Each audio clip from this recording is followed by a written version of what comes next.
Sa pagkawala ng mga ilusyon sa paligid, ay doon lumitaw ang tatlong nilalang na halos magkakapare-parehas ang kaanyuan. Kisap mata lamang noon ang pagitan nang tuluyan nitong bumalik sa pagiging tao habang patuloy na nakatitig sa kinaroroonan ni Dario. Mabuti naman at nagkaroon kayo ng natitirang awa at pagmamahal sa inyong kapatid. Huwag kayong mag-alala. Hindi ko gagamitin ang nilalang na ito upang kayo ay takutin at alipinin. Ang nais ko lamang ngayon ay mabigyang linaw ang aking mga katanungan sa aking isipan. Wika ni Dario. Kasabay ng pagwika nito ay ang dahan-dahang pagkawala ng umusling buto sa kanyang palad. Dahan-dahan na din siya noong nagpalit ng anyo upang magawa niyang makausap ang mga suduklo ng walang iniisip na anupaman. Sige, Gabunan. Pagbibigyan ka namin sa iyong nais. Pero kailangan mo munang ibigay sa amin ang aming kapatid upang madama namin ang sinseridad ng iyong mga salita. Wika ng isang suduklon. Nang marinig ni Dario ang sinabi nito, dali-dali rin naman niyang pinakawalan ang kanilang bihag. Marami sa mga gabunan noon ang umangal sa naging pasya ni Dario, ngunit pinili niyang sundin ang nais ng kanyang isipan. Alam kasi noon ni Dario na kapag hindi niya binigyan ng pagtitiwala ang kanilang mga kalaban, ay magiging imposible para sa kanila ang magkaroon ng maayos na pag-uusap. Nang tuluyan ng makarating ang suduklon sa kanyang mga kasama, ay halos pinili pa nitong humalakhak na para bang ipinapakita niyang isang kabaliwan ang pagpapalaya sa kanya. Pinilit niya pa noong muling makipaglaban ang kanyang mga kauri, ngunit hindi siya nito nagawang pakinggan. Bakit? Bakit kayo makikipag-usap sa mga mabababang uri? Walang kapatawaran ang ginawa nilang pananakit sa akin. Kaya sana na may pagbigyan niyo ang aking kahilingan na makapaghigante lamang. Sigaw ng pinalayang suduklon. Nang marinig ito ng kanyang mga kasama, ay napagpasyahan ng mga ito na siya ay papasukin na muna sa pabrika upang maiwasan na ang mga hindi inaasahang pangyayari. Nang magsalita na noon ang kanyang pinuno, ay wala na itong nagawa kung hindi ang sundin ang kautosang ibinigay sa kanya. Sa pagsilay ni Dario sa kaganapang yon, doon niya napagtanto na matindi ang pagpapahalaga ng mga suduklon sa kanilang mga binibitawang salita. Doon din siya tuluyang humanga sa mga ito, gawa ng kahit kampon sila noon ng demonyo, ay hindi sila manlilinlang kagaya ng mga ibang nilalang. Ilang minuto pa ang lumipas, niyaya na ng pinunong suduklon ang pangkat ni Dario sa loob ng pabrika. Halos ang iilan sa mga kasama niya noon ay hindi maiwasang makaramdam ng pagkabahala, gawa ng papasok sila sa mismong pugad ng kanilang mga kalaban. Ginoong Dario, talaga hubang susunod ka sa mga demonyong yan? Pag-isipan ninyo ng maigi ang inyong gagawin, Ginoo. Dahil maaaring hindi na tayo makalabas ng buhay kapag pumasok tayo sa loob ng pabrika. Bulong ng isang gabunang pinagkakatiwalaan ni Dario. Magtiwala ka sa pasya ko, Ador. Dahil alam ko ang aking ginagawa. Kung nag-aalangan kang pumasok sa pabrika, ay mas mainam na maiwang ka dito sa labas upang magbantay. Isama mo na din ang iilang ayaw pumasok. Nang sa gayoy magagawa nyo kaming tulungan kung sakali mang hindi magiging maayos ang takbo ng aming pag-uusap. Sagot naman dito ni Dario. Kasabay ng kanyang pagsalita ay ang agaran din naman niyang pagpasok sa pabrika. Nang tuluyan na silang makapasok sa lugar na yon, ay pinili nilang mag-usap sa pinagsasalansanan ng mga bungang kahoy, gawa ng yun lamang ang malapad na lugar sa loob ng pabrika. Bago tayo mag-umpisang mag-usap, nais ko lamang linawin sa inyo na wala kaming binibiktima sa lugar na ito. Payapa kaming namumuhay dito at nagbibigay ng mga trabahong kinakailangan ng mga ordinaryong tao. Magmulat sa pool na pumasok ka sa pabrikang ito, Dario, ay hindi ka namin nakitaan ng pagkakaiba sa iyong mga kasama. Halos, hindi ko inaasahan ang mga bagay na ito dahil sa galing mong magbalat kayo. Wika ng pinuno ng mga suduklon. Kasabay ng pagwika nito ay ang pagdating naman ng mga tagapagbantay ng pabrika na mayroong daladalang upuan at mesa. Nang maisaayos na ang kanilang lugar ng pag-uusapan, ay doon na napili nilang magsiupuan upang maumpisahan ang kanilang pakay sa lugar na yon. Sa pagpapatuloy ng kanilang pag-uusap, ay pinili nila Daryong magpakilala sa mga suduklon nang sa gayoy maging formal ang kanilang pag-uusap. 5 lamang sa mga gabunang mandirigma noon ni Dario ang piniling sumama sa kadahilan ng karamihan sa mga ito ay merong pagdududa sa mga suduklon. Pasensya na ho kayo kung nagdala kami ng karahasan sa lugar ninyo. Hindi ko na ho kasi maatim na ang pinagtatrabahuhan ko ay isang taong hindi ordinaryo. Wika ni Dario. Huwag mo nang isipin yan, Dario. Mas mabuti ngang nagkaharap tayo sa ganitong paraan upang magawa nating kilalanin ang bawat isa. Nahihiya man akong aminin sa iyo pero labis-labis ang tuwa ko kanina habang tayo ay naglalaban. Sabihin mo, Dario, ano ang nais mong malaman tungkol sa amin? Sagot naman ng pinuno ng suduklon. Nang marinig ito ni Dario, pinili niyang tingnan ng seryoso ang pinunong suduklon. Halos sa pagkakataong yon ay naging tahimik ang buong paligid sa kadahilan ng lahat ng nilalang sa lugar ay naghihintay ng mga salitang bibitawan ni Dario. Ilang minuto pa ang lumipas at nagwika naman si Dario ng, "Tatanungin ko lang ho sana kayo, Ginoo, kung bakit pinili ninyo ang Ulutanga bilang inyong pugad. Hindi nyo ba natunugan ng paninirahan namin sa lugar na ito? O sadyang wala lang talaga kayong pakialam sa pananatili dito ng aming angkan?" Nang marinig naman ito ng suduklon, ay agaran din naman itong sumagot sa ibinatong tanong ni Dario. Alam mo, Dario, kaming mga suduklon ay walang nirerespetong angkano lahi. Ang sa amin, kung saan kami masaya, ay doon kami maninirahan. Hindi naman kami kagaya nyo na pumapatay ng tao upang mabuhay sa bawat taong dumaraan.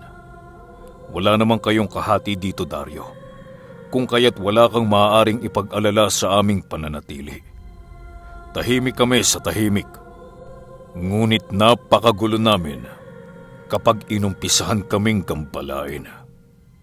Sagot naman ng pinunong suduklon. Nang marinig ito nila Dario ay halos hindi na nila nagawa pang sumagot sa sinabi ng nilalang. Ilang minuto pa ang lumipas, biglang lumabas ang 2 anak ng suduklon na kasama ang kanilang ina. Agaran din naman itong nilapitan ng may-ari ng pabrika nang masipat niya itong papalapit sa kanila. Siya nga pala, Dario, ito pala ang aking mag-ina. Masaya silang makilala ka. Wika ng suduklon.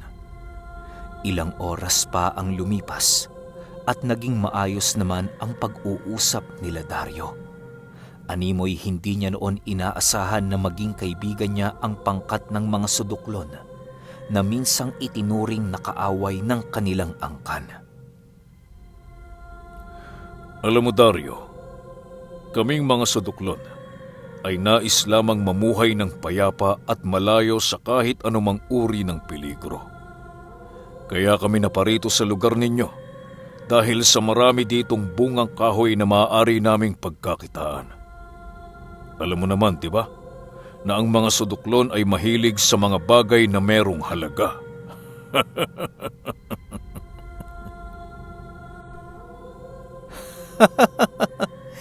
Alam ko naman yon, Ginoong Baromeo. Pasensya ka na at napagkamalang kitang ibang lahi ng mga aswang. Sagot naman ni Dario. Sa pagpapatuloy ng kanilang usapin, doon nalaman nila Dario ang naging dahilan nila Baromeo sa pag-alis nila sa kanilang orihinal na lupang pinagtitirhan. Ayon sa pinuno ng mga suduklon, na kaya lang naman sila nagawi sa Ulutanga sa kadahilan ng may mga engkantong nagpalaya sa kanila sa lupang kanilang dating tinitirhan. Hindi umano naging maganda ang pakikitungo ng mga suduklon sa angkan ng mga dalakit nun. Gawa ng marami itong hinihinging alay kapalit ng mga aning kanilang nakukuha. Nang hindi na magawang makapagbigay ng alay ng angka nila Baromeo, ay doon na nag-umpisa ang pag-aaklas sa kanila ng mga matataas na uri ng mga engkanto. Dahil sa bantog ang mga dalakit nun bilang mararahas, kung kaya't naging matindi ang paghahanda nila Baromeo upang salagin ang mga gagawing pag-atake ng mga ito. Sa isang buwang hindi nila pagbibigay alay sa mga dalakit nun, ay halos mamatay na ang kalahati sa kanilang angkan, gawa ng patuloy ang pagpapalipad ng mga engkanto ng iba't ibang mga sakit. Sa bawat pagkuha nila noon ng bungang kahoy, ay kapalit naman ito ang isang buhay sa kanilang lahi. Pilit naman itong nilalabanan nila Baromeo pero naging bigo sila sa kadahilanang masyadong malalim ang aral ng mga dalakit nun pagdating sa kahit anong uri ng kombate. Hindi rin nila noon nagagawang makahingi ng tulong sa mga manggagamot, gawa ng kampon din sila ng kasamaan.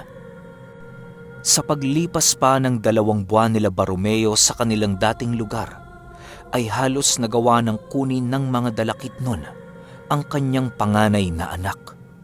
Ang ginawa ng mga engkanto upang matangay ang panganay ni Baromeo ay sa pamamagitan ng pagbitag, gamit-gamit ang isang mutya na kadalasang ninais ng kanilang uri. Ang mutya na yon ay kilala natin sa tawag na bahay ng alitaptap. Kaya nagkakainteres ang mga suduklon sa ganitong uri ng mutya sa kadahilanang mas lalong nadadagdagan ito ang kanilang kakayahan na makalikha ng isang malakas na sabulag na kahit ang mga albularyo ay hindi magagawang matakasan. Dahil sa pagkaalipin noon ng anak ni Baromeo, kung kaya't gumawa siya ng hakbang na ikinapahamak ng kanyang buong angkan. Ang hakbang na kanyang ginawa noon bilang pinuno ay ang paggawa ng isang ritual upang sugurin ang mga dalakit nun sa mundong kanilang pinagpupugaran.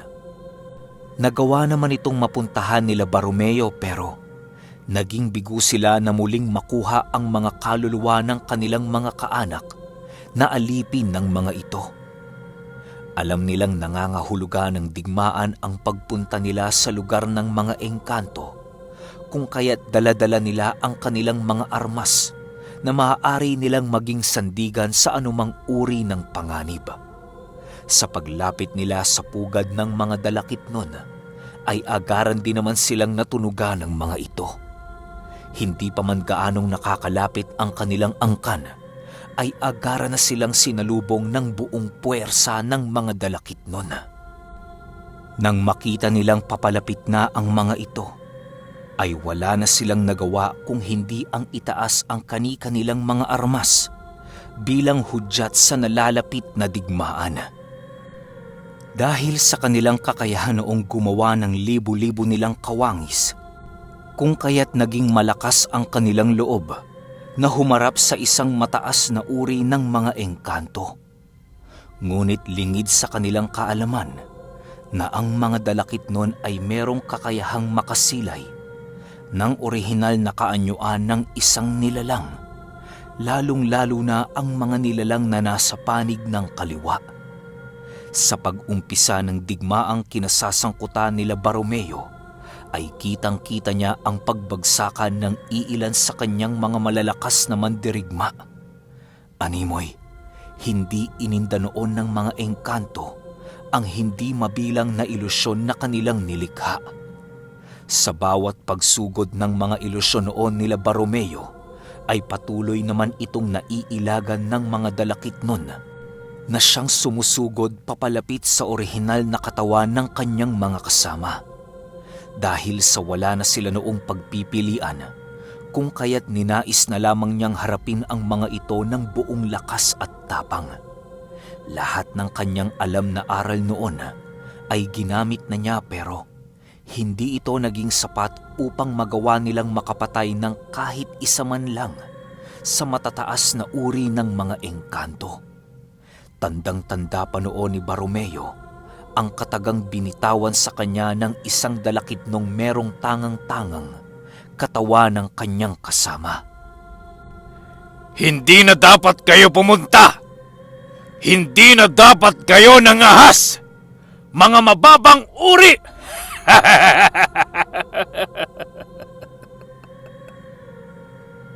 Wika ng isang dalakit nun. Nang marinig ito ni Baromeo, ay halos hindi niya mapigilan ang kanyang sarili dahil sa labis na galit at pagkainsulto. Nang napagpasyahan na niya noong ialay ang kanyang buhay sa digmaan, ay pinili niyang sugurin ang mga ito ng walang pagdadalawang isip. Sa paglapit ni Baromeo sa angka ng mga dalakit nun, ay doon niya nasipat sa kanyang likuran ang mga sumusunod sa kanyang sugatan niyang kasama. Habang tumatakbo ang mga ito, patuloy pa rin silang nagpapakawala ng kanilang mga ilusyon nang sa gayoy magawa nilang maikubli ang kanilang pinuno. Bago pa man tuluyang makalapit si Baromeo sa dalakit nun, ay bigla naman siyang hinila ng isang ilusyong ginawa ng kanyang mga kalahi na siyang humila sa kanya patungo sa lagusang kanilang dinaanan. Dahil sa lakas ng ilusyong yon, kung kaya't wala nang nagawa si Baromeo kung hindi ang tingnan ang mga kalunos-lunos na kanyang mga kasama. Bago pa mang tuluyang sumara ang lagusan, ay halos kitang-kita ni Baromeo ang isa-isang pagbagsakan ng kanyang mga kauri na wala ng buhay. Wala na siyang nagawa noon kung hindi ang humagulgol sa iyak dahil sa mga nangyari. Sa pagbalik niya sa mundo ng mga tao, ay pinili niyang lisanin na lamang ang kanilang lugar upang muling makapag-umpisa ng kani-kanilang mga buhay.